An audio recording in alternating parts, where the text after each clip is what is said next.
Bonsoir à tous et bienvenue dans ce nouveau numéro de l'Hebdo Politique. On fait le tour de l'actu locale et nationale avec un invité pendant 30 minutes, comme tous les dimanches. Et ce soir, je reçois Philippe Esnol, il est sénateur des Yvelines. L'Hebdo Politique, Véronique de la Maisonneuve. Philippe Esnol, bonsoir. Bonsoir. Merci d'avoir accepté notre invitation. Vous êtes né le 2 avril 1954. Vous êtes, je viens de le dire, sénateur des Yvelines depuis 2011.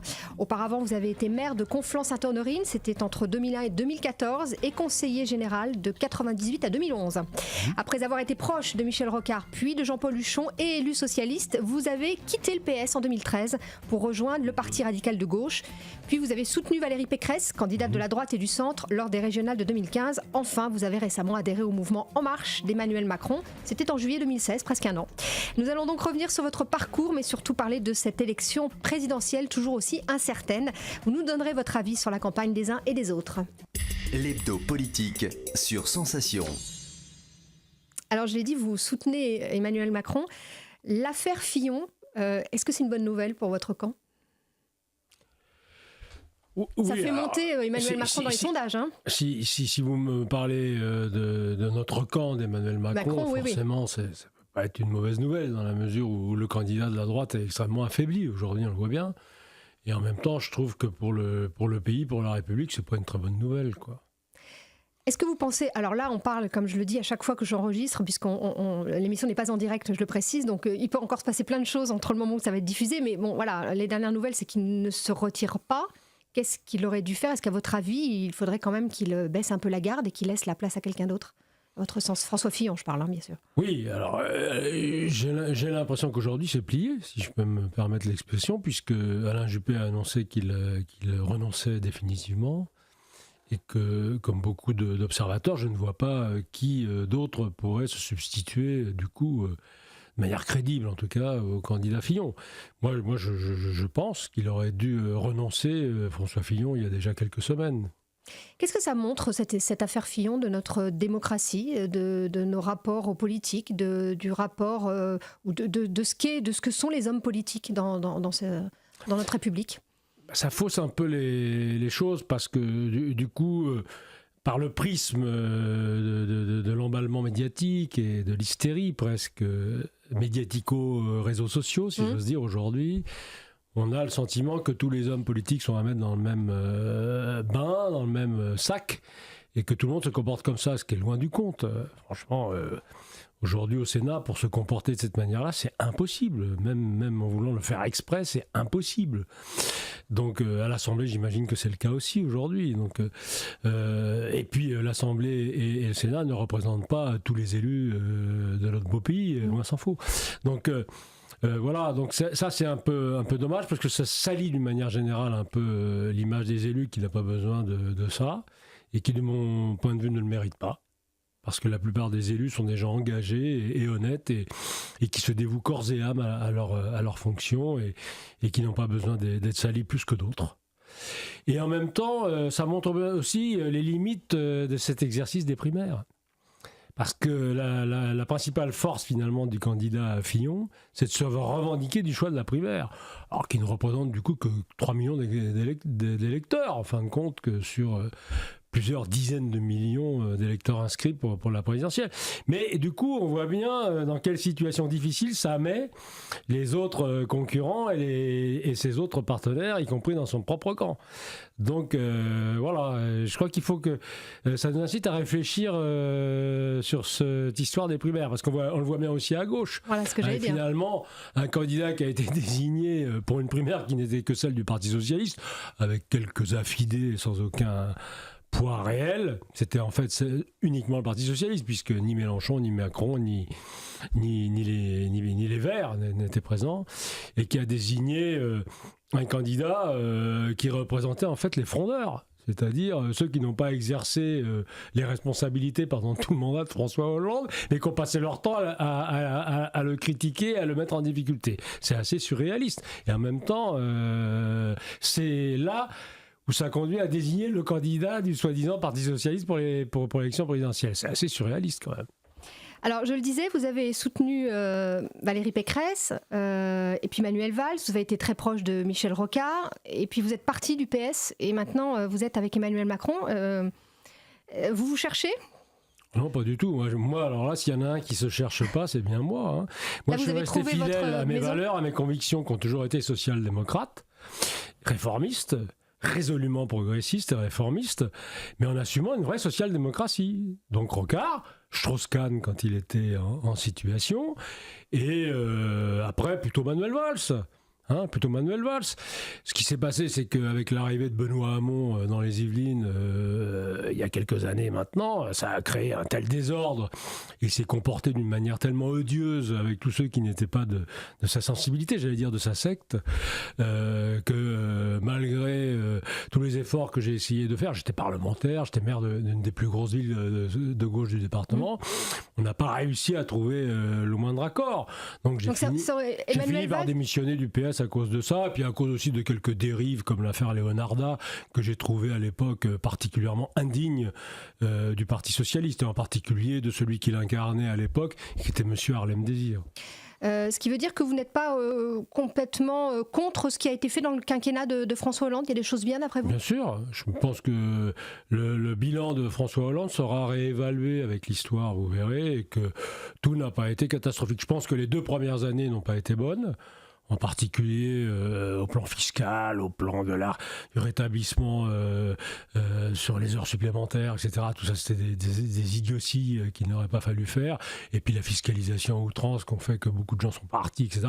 Tout ça, c'était des erreurs. Madame Duflot, ministère du Logement, ça a été une catastrophe absolue. Monsieur Payon, avec ses rythmes scolaires, ça a été du n'importe quoi. Le casting n'était pas bon. Voilà, il n'entendait pas ce que les parlementaires lui disaient, etc.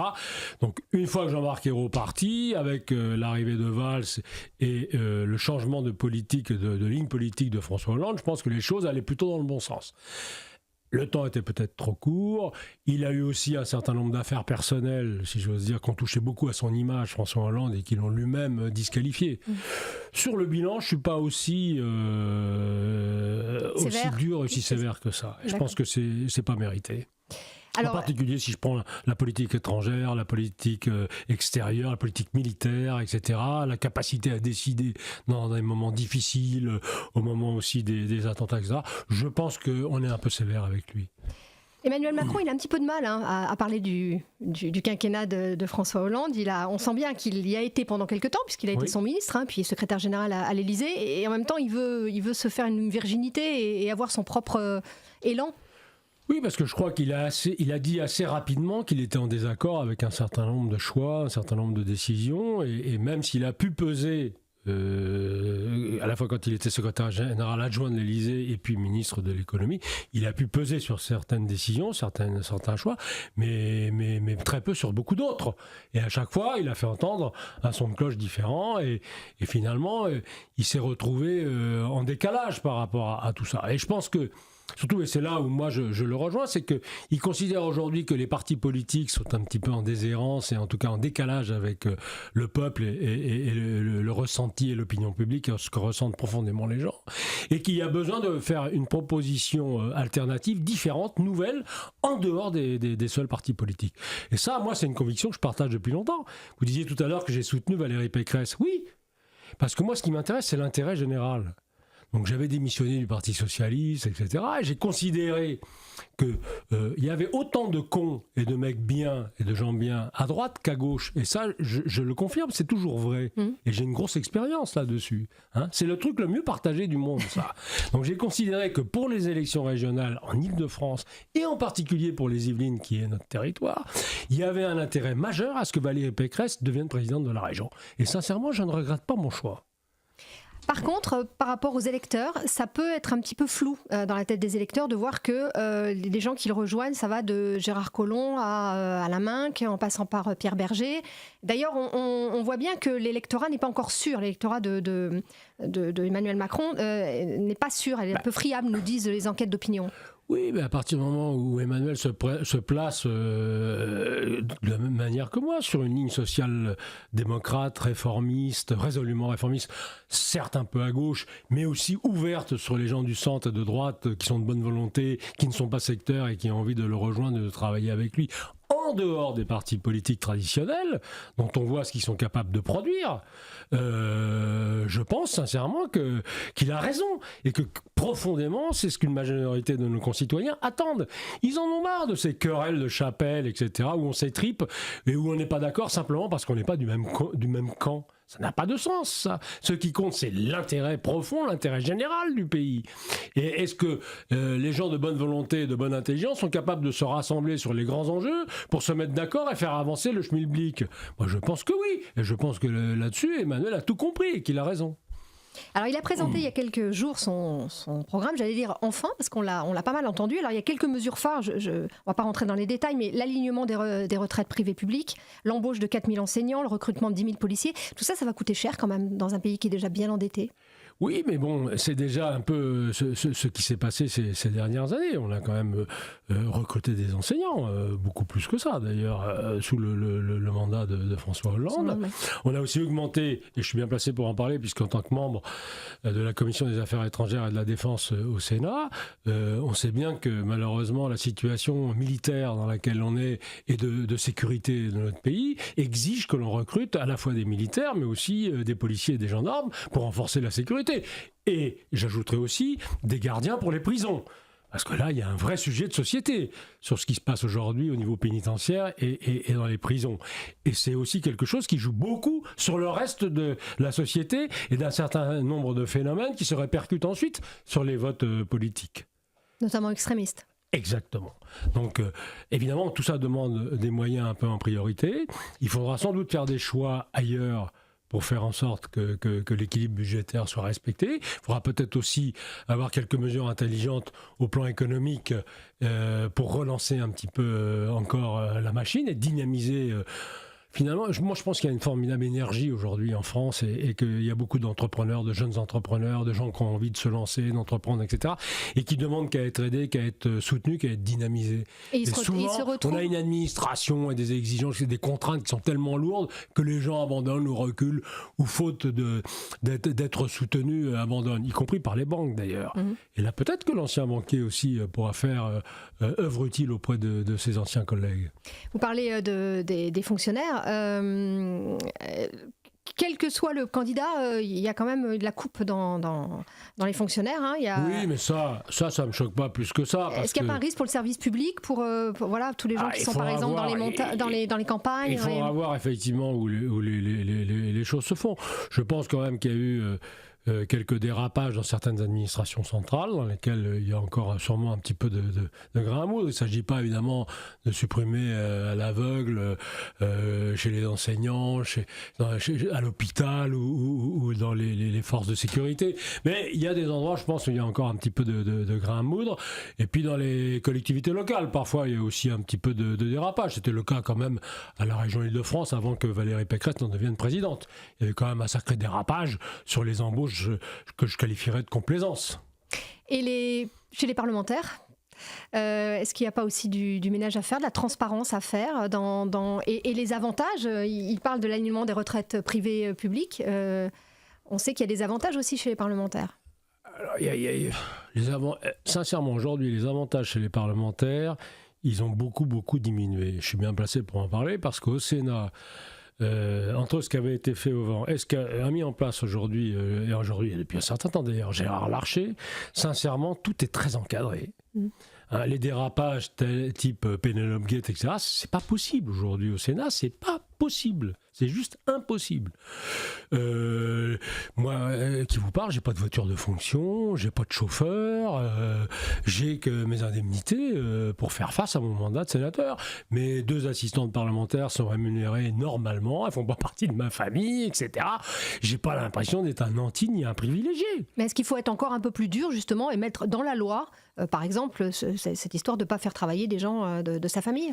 Et moi, je suis pas convaincu de ça, parce que est-ce que vous allez obliger la boulangère à ne pas travailler avec le boulanger ?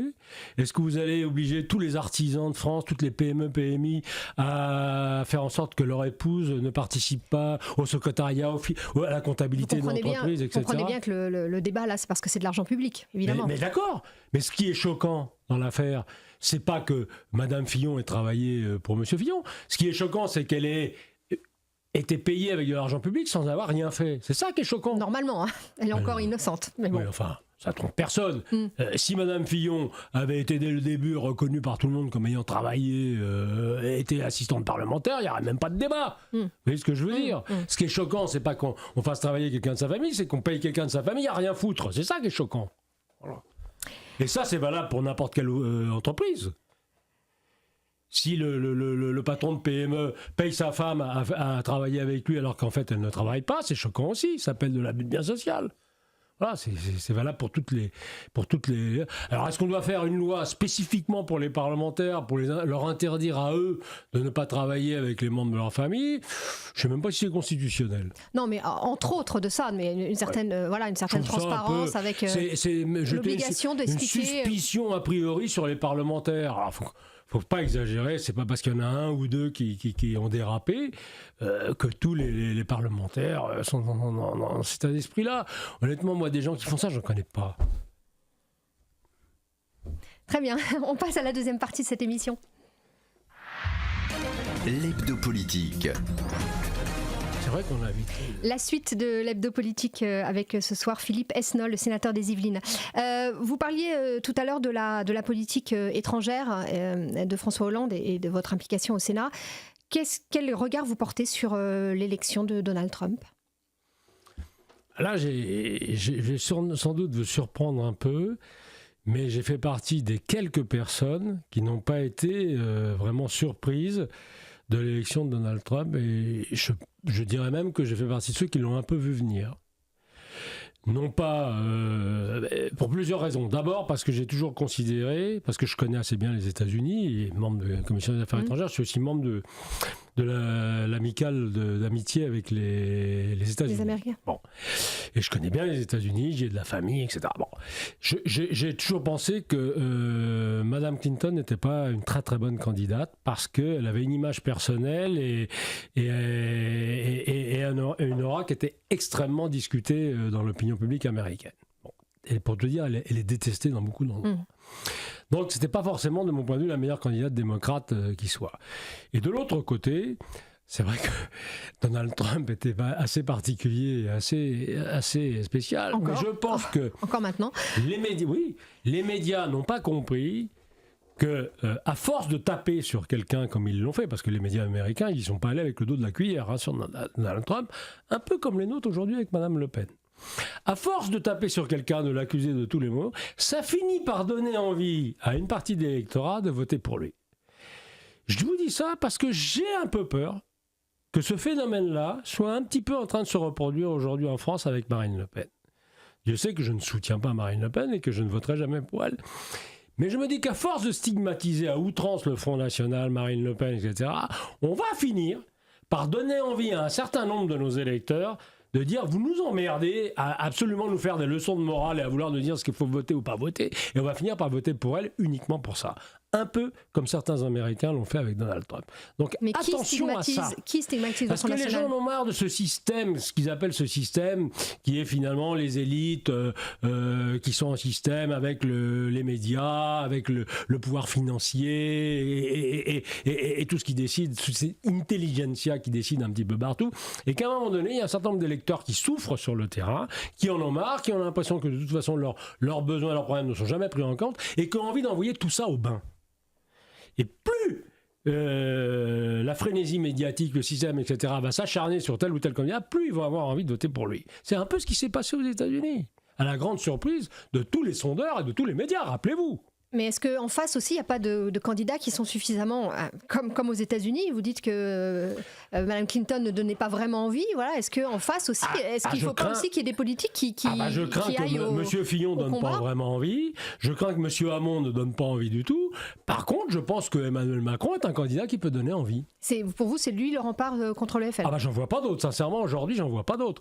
Non, c'est pas le seul, parce que si François Fillon, par magie, arrivé au deuxième tour, il gagnerait contre Marine Le Pen, parce que je ne crois pas du tout aujourd'hui qu'elle soit en capacité de gagner. Le plafond de verre existe toujours pour vous. Moi, et on se joue à se faire peur, mais pour moi. Mais je crois qu'aujourd'hui, le mieux placé, effectivement, pour être au deuxième tour, parce que c'est le seul qui donne vraiment envie, c'est Emmanuel Macron. Aujourd'hui, vous n'allez pas me dire que François Fillon donne beaucoup envie aux gens de droite d'aller voter pour lui. Moi, je connais un paquet de gens de droite qui n'ont pas du tout envie d'aller voter pour lui et qui ont voté aux primaires de droite, etc. et qui vont aller voter Emmanuel Macron au premier tour des présidentielles. J'en connais un paquet. Il y a pas mal de gens aussi qui disent, je le redis, c'est un électorat, Emmanuel Macron, qui est un peu friable. Et il n'a pas de base comme peut avoir François Fillon ou comme peut avoir Marine Le Pen. Oui, mais il y a encore une petite suspicion, son âge, son immaturité, son manque d'expérience politique. Comment est-ce qu'on peut dire ça quand on se base que sur des sondages ? Si on avait écouté que les sondages, Alain Juppé était élu d'avance. Si on avait écouté que les sondages, il y a quelques semaines, François Fillon l'était déjà élu. Donc ce qui est friable, ce sont les sondages. Oui. Bon, d'accord. Marine Le Pen, si on écoutait les sondages, elle serait présidente de région. Elle n'y est pas. Et Marion Maréchal Le Pen non plus.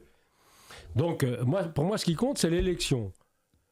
Et j'ai le sentiment, je peux me tromper, que Emmanuel Macron, au-delà de son positionnement et de son positionnement plutôt centriste, il faut le reconnaître, etc. Mais de part aussi sa personnalité, son charisme personnel, la manière qu'il a d'aborder les choses, d'écouter les gens et de faire un certain nombre de propositions, il donne envie aux gens d'être derrière lui et de le soutenir. Et d'ailleurs, vous le voyez, il y a beaucoup de jeunes qui sont derrière Emmanuel Macron. Plutôt... D'ailleurs, les jeunes, bac plus 2, bac plus 4, etc., on est d'accord. Mais ça montre qu'il est capable de susciter l'enthousiasme et d'attirer les gens vers lui. J'ai pas l'impression, chez les autres candidats, qu'il y ait le même enthousiasme. Ou alors je me trompe, hein. Ou alors ça va être des groupuscules un peu radicalisés, comme ceux qu'on a vus au Trocadéro l'autre soir. C'est la manif pour tous, quoi. Bon. Au niveau du Sénat, il va y avoir aussi des élections cette année. On parle beaucoup des élections présidentielles et des législatives, mais aussi Sénat. Oui, il y a les deux avant. Vous redémarrez, vous continuez, vous souhaitez continuer? C'est possible. Ah, vous n'êtes pas sûr? Non, c'est pas sûr parce que moi, ça va dépendre de quoi alors? Vous savez, ça avait beaucoup surpris la dernière fois. On m'avait accusé de toutes les traîtrises quand j'ai démissionné du PS et que c'était pour mieux garder la vie, tout en restant sénateur sans me représenter vraiment, mettant ma femme, etc. Tout ça, c'est des bêtises de garçon de bain. En réalité, moi, j'avais décidé de passer la main à la mairie. Voilà, parce que je considère que 3 mandats de maire, 2 ou 3 mandats de conseiller général, etc., ça suffit et qu'il faut passer à autre chose. Là, j'ai fait un mandat de sénateur. Je vais faire le point après les présidentielles, parce qu'il faut quand même attendre le résultat des présidentielles. Législative, c'est moins important pour moi, mais pour mon choix, je veux dire. Mais et puis je prendrai ma décision à ce moment-là, si ça vaut le coup, si ça mérite de tenter de repartir pour un nouveau mandat sénatorial. Il faut voir aussi ce que nous propose en termes d'institutions, etc. Parce qu'il y a quand même besoin de revaloriser le Parlement par les temps qui courent. Donc rien n'est décidé, mais rien n'est fermé non plus. Il y a beaucoup de vos amis sénateurs et aussi des députés qui vont partir à cause du cumul des mandats qui entre en vigueur début juillet. Pas du tout. Ouais. Mais vous pensez que c'est bien cette loi du cumul des mandats? Contre le cumul des mandats? Moi j'étais d'accord pour le non-cumul dans le temps. C'est ce que je viens de vous dire. 2 ou 3 ans dans le même mandat, ça me paraît un maximum, puis après on change. Je pense aussi que le mandat unique, etc., ne me paraît pas forcément l'idéal. En tout état de cause, je suis aussi favorable à ce qu'on ne devienne pas parlementaire, ou en tout cas sénateur, sans avoir exercé avant un mandat local. Parce qu'on est censé défendre les collectivités locales, les territoires, quand on est au Sénat. Si on n'a aucune expérience de ça, ça me paraît complètement délirant. Alors par exemple, la proposition de Mélenchon de tirer les sénateurs au sort, une partie, je trouve ça complètement délirant. Ça n'a aucun sens pour moi. Et en plus, vous improvisez pas parlementaire. Ouais. Il faut quand même un minimum de formation et de connaissances, en particulier pour être au Sénat, puisque vous représentez ceux qui vous ont élus, c'est-à-dire les grands électeurs de collectivités locales. Voilà. Donc après, vouloir à tout prix un seul mandat, on a franchement un risque de voir une déconnexion encore plus grande entre le Parlement et le terrain. C'est le risque. On a déjà une grande déconnexion entre les gens qui fabriquent réellement la loi, qui sont tous issus de la même école, l'ENA, dans les cabinets ministériels, etc., ou même au Parlement, et qui fabriquent la loi, et le terrain. Si demain, on a en plus des parlementaires qui sont complètement déconnectés du terrain parce qu'ils ne peuvent pas cumuler, je ne suis pas sûr que ce soit un plus. Surtout qu'on s'imagine toujours que qui dit cumul les indemnités, mais c'est pas vrai, puisque de toute façon les indemnités sont plafonnées aujourd'hui, et vous avez d'ailleurs des gens qui sont pas parlementaires qui sont aussi plafonnés.